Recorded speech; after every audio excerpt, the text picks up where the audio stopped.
নমস্কার বন্ধুরা, সবাই ভালো আছেন তো? আশা করি সবাই ভালো আছেন।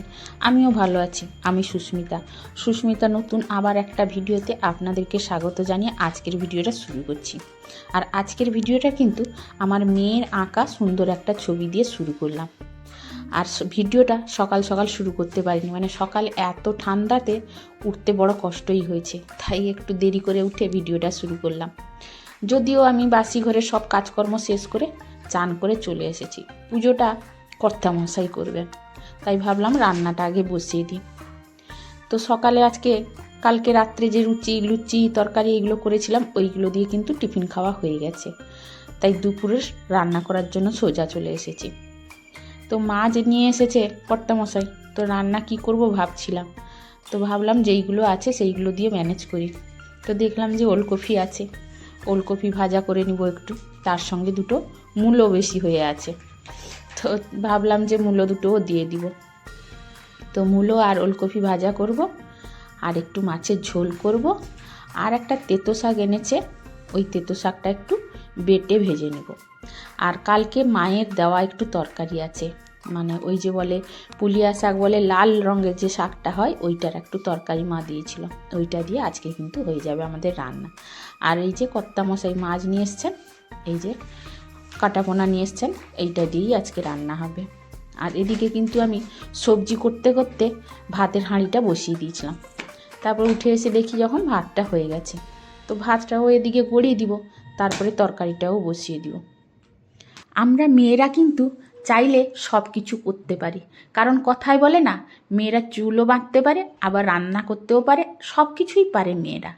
তো আমিও সবসময় চেষ্টা করি কিভাবে কম সময়ের মধ্যে গ্যাস খরচা কমিয়ে, সংসার খরচা কমিয়ে, নিজের সময়ও বাঁচিয়ে সব কিছু করতে পারি। তো সেই জন্য ভাতের হাঁড়ি সেদিকে বসিয়ে দিয়ে আমি এদিকে চলে এসেছিলাম সবজি কাটতে।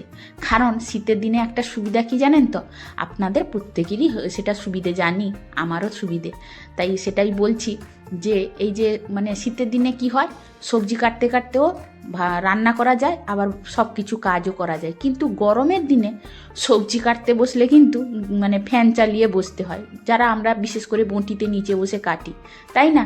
তো আমারও সেইটা হয়। কিন্তু শীতের দিনে কি হয়, সবজি কাটতে কাটতে এদিক সেদিক কাজগুলোও করে নিতে পারি।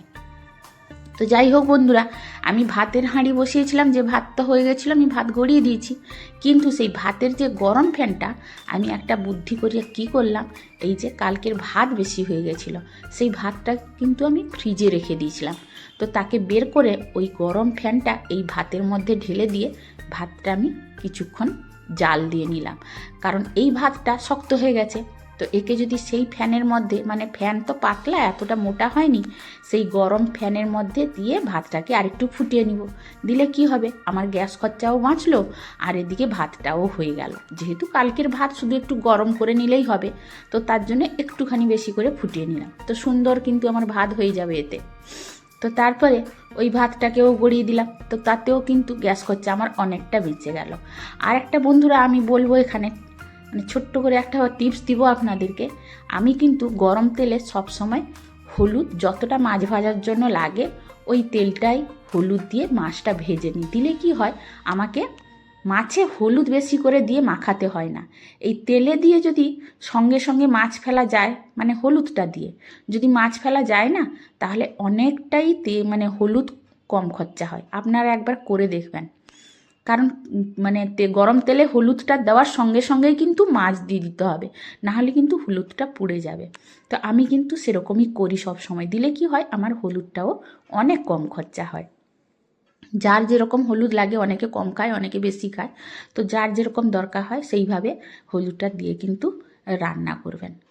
তো এদিকে আর একটা হাঁড়ির ভাতও আমার হয়ে গেছে, আর এই যে দেখুন ভাতগুলো পুরো ঝরঝরে হয়ে গেছে। তো আমিও গড়িয়ে নিব এই ভাতটা, আর অসুবিধেও কিছু হবে না, মনে হবে না যেন মানে কেউ বুঝতেই পারবে না যে এটা কালকের ভাত। আর এদিকে কিন্তু আমার মাছ ভাজাও হয়ে গেছে। আর যেহেতু বড় পোনা নিয়ে এসছে, ভাজতে একটু সময় লাগছে। আর আমার বাড়িতে কিন্তু আমরা সবাই মাছ ভাজা খেতে ভালোবাসি। বিশেষ করে আমি তো খুব, আমি কেন, আমার কর্তামশাইও খেতে ভালোবাসে, ছেলে মেয়েও খেতে ভালোবাসে। তবে মাছ ভাজাটা কিন্তু একদম কড়া তেলে মচমচে করে ভাজা হবে। ওই হালকা ভাজা কেউ আমার বাড়িতে খায় না। তো আজকে ভাবলাম একটু পোনা মাছ ভেজে নিই মচমচে করে, কারণ আমাকে না তরকারিতে খেতে ভালো লাগে না। তো আমার ছেলে আর আমি দুজন কিন্তু মাছ ভাজা খাই, আর ওদেরকে মাছ ভাজা আর তরকারিতে দিই। কিন্তু মেয়ে আমার ভাজা এতটা খায় না, ও একটু ঝোলে খায়, তবে ভাজা খায় ওই একটু মোটা পেটি হলে। এই তো সেই জন্য মাছ একটু ভেজে নিয়েছি আজকে। ছেলেও আজকে আসবে কলকাতা থেকে, তার জন্য ভেজে রেখে দিতে হবে। আর এদিকে কিন্তু আমার মাছের ঝোলের তরকারিটা আজকে করছি। আজকে কিন্তু অন্য রকম করছি একটু বন্ধুরা। মানে সব সময় একই রকম একঘেয়েমি করলে না কিন্তু খেতে ভালো লাগে না। আর আমার কর্তামশাই তো একদমই পছন্দ হয় না। তো তাই ভাবলাম আজকে একটু অন্য রকম করি। মানে এতে আমি কিন্তু মানে আলু আর কচু দিয়ে মাছের ঝোল করছি। আর মশলা দিয়েছি বন্ধুরা আমি সর্ষে, জিরে, আদা, রসুন, পেঁয়াজ, কাঁচা লঙ্কা সব একসঙ্গে পেস্ট করে মশলাটা রেডি করেছি। আর বাকি মশলা কষানোর সময় হলুদ আর লঙ্কা গুঁড়ো, নুন দিয়ে মশলাটা কষিয়ে তারপরে রান্না করেছি। আর কিচ্ছু দিইনি আমি। তারপরে শেষে একটু ধনে গুঁড়ো পাতা দিয়ে ছড়িয়ে দিব এই। আর সেদিকে কিন্তু আমি ওই তেতো পাতাটা বেটে নিচ্ছি। বেটে নিয়ে ওই কড়াই তেলে দিয়ে দিব, নুন, হলুদ আর লঙ্কা গুঁড়ো দিয়ে ভেজে নেব। এটা কিন্তু সুগার রোগীরা মানে খায়। আমার বাড়িতে তো সুগার রোগী আছেন একজন, মানে আমার হাজব্যান্ডের সুগার আছে, তাকে তো দিতেই হয় প্রায়। তো তার জন্য সবাই একটু একটু, মানে ছেলেরা খেতে চায় না, কিন্তু জোর করে আমি বকাবকি করলে একটুখানি খায়। আর আমাকে কিন্তু ভালো লাগে, তো তাই একটুখানি করেছি। সবাইকে একটু একটু দিব, ও কর্তামশাইকে একটু বেশি করে দিব, আর আমি একটু বেশি করে খাবো এই। আর এদিকে কিন্তু আমার মাছের ঝোলটা হয়ে গেল। আর এই যে ওলকপি ভাজা করে নিয়েছিলাম,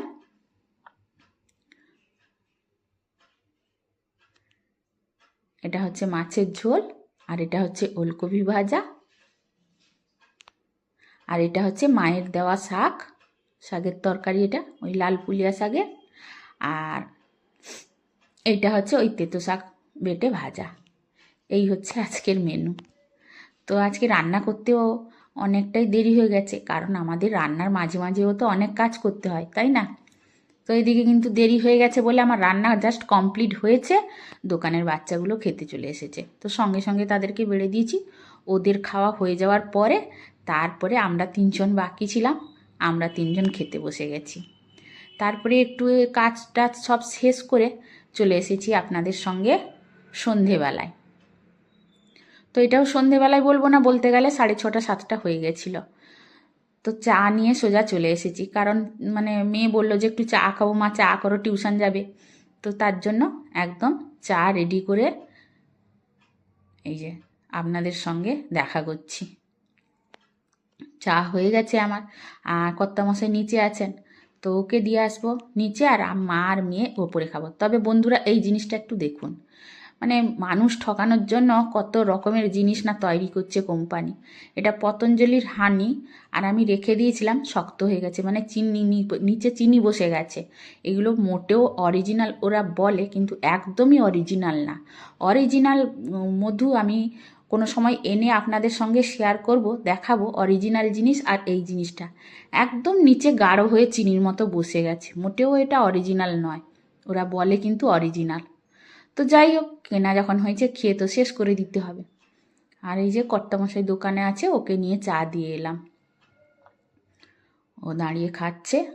আর এখানে মেয়েকে দিয়ে দিলাম, মেয়ে টিউশন যাবে বেরিয়েছে, মেয়েও খাচ্ছে।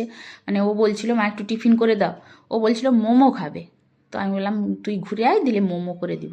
তো ও এখন চা বিস্কুট খেয়ে টিউশন চলে গেল। ওর বাবাকে বললাম যে মোমোর জন্য সব কিছু রেডি করছি, আর ওর বাবা চিকেন নিয়ে এলো।